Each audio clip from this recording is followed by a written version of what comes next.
Magandang araw po at welcome to Manibela. Andito po tayo ngayon sa Honda Safety Driving Center at ako nga po pala si EJ Power Rides. Pwede nyo po akong isubscribe dito para makita ang aking mga content.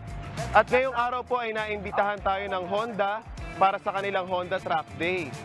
Bibigyan tayo ng first ride impression ng ating Manibela guest rider and vlogger of EJ Power Rides para sa 4 na motor ng Honda. Una sa iti-test ride ngayong linggo ay ang entry-level naked bike na CB500F. Oh, we're about to go. Oh, malakas siya umatak ha. Malakas umatak. For a 500cc, I did not expect may punch siya oh. Oh, yeah. Malakas siya umatak and the exhaust note. I like this bike. Para sa akin, for a beginner. Kung ikaw ay beginner or kahit hindi ka beginner, mag-e-enjoy ka sa bike na to. Mula sa entry-level naked bike, sinubukan din ni Joey ang middleweight sports bike contender ng Honda, ang all-new CBR 500R. Okay oh. Okay siya guys.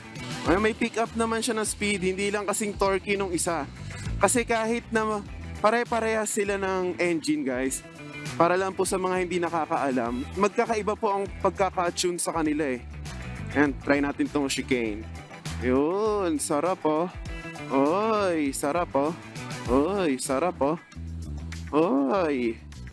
Kasama din sa test ride, ang all-round performer na CB500X. Oh, responsive yung throttle niya. Alright, paunahin na natin sila. Kaya na. Now, I am in my nature now kasi talaga adventure bike rider ako.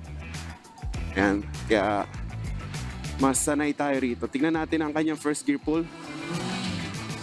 Oh, okay Very good. Torquey. Very torquey itong motor na to.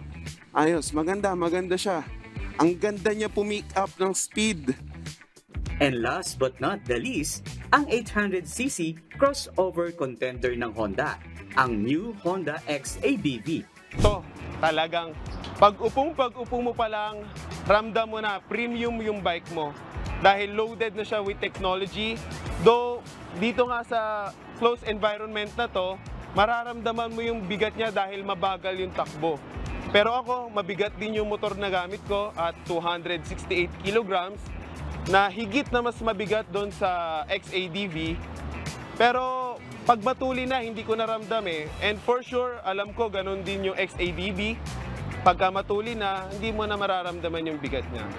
Panoorin ng full review ng ating guest rider ngayong linggo, alas 8:30 ng umaga, dito sa UNTV. Sabayan ding mapapanood via Manibela Facebook page at UNTV News and Rescue YouTube channel. At baka isa na rito mga kamanibela, ang dream big bike ninyo. Brian Evangelista, UNTV News and Rescue. Diyos ang aming sandigan, serbisyo publiko ang aming pinahalagahan.